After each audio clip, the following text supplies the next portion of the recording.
tous, nous sommes le 21 décembre, le calendrier de l'Avent touche bientôt à sa fin et pour cette semaine je vais vous présenter, pour ce dernier jour où je vous présente un livre en rapport avec les contes, une maison d'édition qui a une super collection. Il s'agit de la maison d'édition Scutella que j'ai découverte à Quai des Bulles à Saint-Malo il y a quelques années maintenant et qui m'avait fait craquer avec ses deux magnifiques livres. Ce sont des éditions de La Petite Sirène et de Pousseliina ou Thumbelina de Andersen. Ce sont typiquement des livres qui sont plutôt à destination des adultes ou des grands enfants, même si des jeunes enfants peuvent peut-être trouver leur bonheur dedans, dans le genre où ça peut être un livre qui les marque pour leur vie, mais peut-être pas dans le sens où il est hyper accessible. La particularité de cette collection, c'est que les traductions des textes sont les traductions littéraires les plus anciennes ou bien les plus proches du texte original que l'éditrice a trouvé. En effet, pour ces deux contes, donc La Petite Sirène et Thumbelina, la traduction française qui a été choisie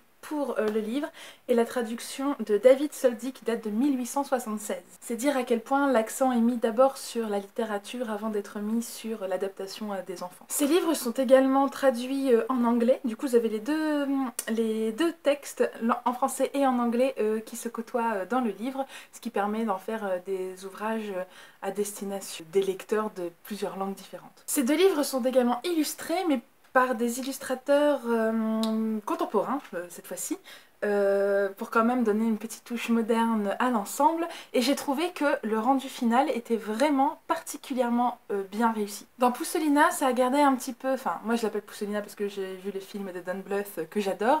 Pousseliina, on voit qu'il y a un petit côté vintage, un petit peu très stylisé en fait, très design. Les pages de garde sont superbes. Il y a un petit côté un petit peu angoissant, mélancolique, qui va très bien à Andersen selon moi. Un peu de l'acabit du doux cauchemar. Les illustrations pour Thumbelina sont dessus. Pour La Petite Sirène, qui a été mon gros coup de cœur, ça ressemble beaucoup à l'esthétique d'un vieux film d'animation russe qu'il y a eu sur La Petite Sirène dans les années 40, 50. Je vous mettrai le lien dans la description car le film est trouvable en russe, sous-titré anglais peut-être, sur YouTube. C'est illustré par Joseph Verneau. Et vous voyez, il y a ce côté un peu papier découpé avec des silhouettes. Je ne pense pas que ce soit du papier découpé, mais ça donne ce côté un petit peu théâtre d'ombre qui est fantastique. Enfin, moi j'ai été absolument séduite.